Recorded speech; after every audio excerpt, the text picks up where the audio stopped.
দর্শক, এই মুহূর্তে রাজধানীর শাহবাগ এলাকায় আছেন সহকর্মী আবু সাইদ অপু। যুক্ত হচ্ছি তার সাথে। অপু, রাজধানীর সার্বিক পরিস্থিতি কেমন দেখছেন আজ?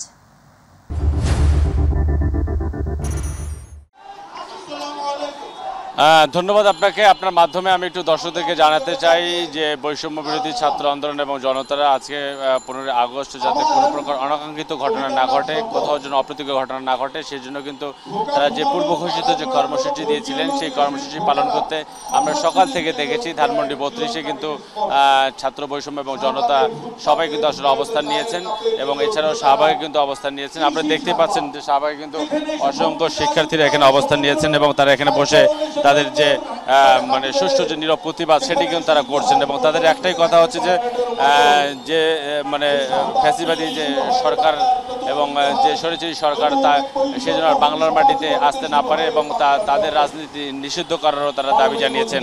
এবং আপনারা জানেন যে ছাত্র বৈষম্য বিরোধী মানে আন্দোলনের মানে পক্ষ থেকে যে 4 দফা দাবি নিয়ে যে কর্মসূচি ঘোষণা করা হয়েছিল তার মধ্যে যে তৎকালীন যে সরকার প্রধান ছিলেন যিনি পালিয়ে গেছেন তার বিচার নিশ্চিত করতে হবে এবং যাদের দোষর আছে তাদের নিশ্চিত করা হবে মানে নিশ্চিত করতে হবে।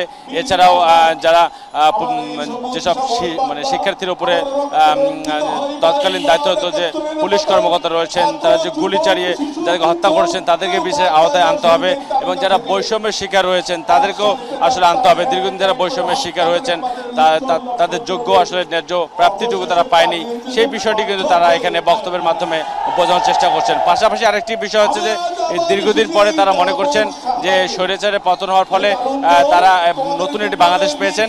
এই বাংলাদেশকে আসলে কিভাবে সামনের দিকে এগিয়ে নেওয়া যায়, যারা আসলে নেতৃত্বে রয়েছেন তাদের প্রতি উদারতা আহ্বান জানিয়েছেন এবং তারা বলছেন এই বাংলাদেশকে বিশ্বের কাছে রোল মডেল হিসেবে প্রতিষ্ঠিত করতে গেলে তাদেরকে যে প্রতিশ্রুতি নিয়ে তারা আন্দোলনে নেমেছিলেন এবং সেটি পরে যে বৃহদাকার রূপ ধারণ করে গণ অভ্যুত্থানের মাধ্যমে যে সরকারকে বিদায় করেছেন সেই সরকারের আর যেন বাংলাদেশের মাটিতে পা রাখতে না পারে সেরকম বক্তব্য তারা দিচ্ছেন।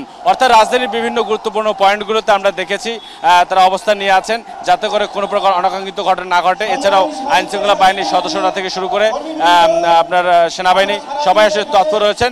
সব কিছু মিলে আসলে এখন এই অবস্থায় বিরাজ করছে। তবে সবার মধ্যে আসলে কিছুটা হলেও একটা জিনিস মানে কাজ করছে, সংখ্যা কাজ করছে এবং থমথম অবস্থায় বিরাজ করছে, যদিও গণপরিবহনের সংখ্যা অত্যন্ত কম।